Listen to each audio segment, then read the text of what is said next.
L'info écho avec Capital.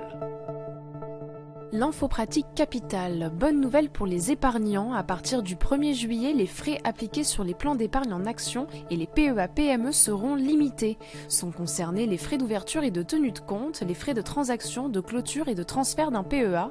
Un décret publié le 7 février détaille ces limites. Ainsi, les frais afférents à l'ouverture, notamment les frais de dossier, ne pourront excéder un montant de 10 €. Plus intéressant pour les investisseurs, les frais de tenue de compte ne pourront dépasser 0,4% de la valeur des titres détenus. Pour 1 000 € investis dans des actions d'une société cotée, vous n'aurez plus que 9 € de frais annuels contre 20 € en moyenne actuellement. Toutes les précisions sont à retrouver sur capital.fr.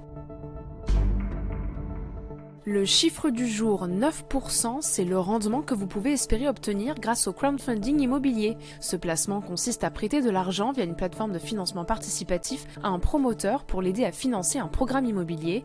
Mais attention aux risques, rappelle le spécialiste Jérémy Ben Moussa dans notre émission Le Grand Rendez-vous de l'épargne. Mauvaise commercialisation du projet financé, aléas sur le chantier de construction, certains incidents peuvent mener à la perte du capital prêté. Pour éviter les déconvenus, consultez les conseils de notre expert du financement participatif sur notre site. Les coups de gueule poussés contre la réserve héréditaire du conjoint survivant seront-ils bientôt de l'histoire ancienne ? Un rapport d'experts adressé à la garde des Sceaux, Nicole Belloubet, propose de la supprimer. Cette réserve, attribuée au conjoint qui était marié au défunt, a été instaurée par une loi de 2001. Alors présentée comme une avancée des droits de succession, la réserve du conjoint survivant est aujourd'hui remise en question. Selon les spécialistes, ce dispositif ne correspond pas aux attentes des veuves et des veufs et peut être trop contraignant, notamment lorsqu'un défunt sans descendant souhaite transmettre l'ensemble de ses biens à sa famille. Or, cela lui est impossible actuellement car c'est son conjoint qui est héritier réservataire et celui-ci ne peut être écarté de la succession. La suppression de la loi pourrait changer la donne et satisfaire les intéressés. On termine avec cette initiative d'une ville chinoise pour tenter d'endiguer la propagation du coronavirus.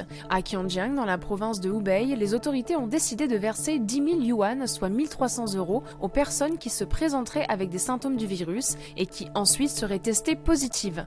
Cette prime a été mise en place par le Centre de contrôle et de prévention de l'épidémie de la ville de Qianjiang, qui compte 1 million d'habitants. Elle sera versée jusqu'au 2 mars prochain. Les personnes présentant des symptômes et suspectées d'être infectées par le virus recevront pour leur part 2 000 yuan, soit 260 €. Jeudi 27 février, la Chine comptait plus de 78 000 cas confirmés de coronavirus et plus de 2 700 morts. C'était l'info écho avec Capital.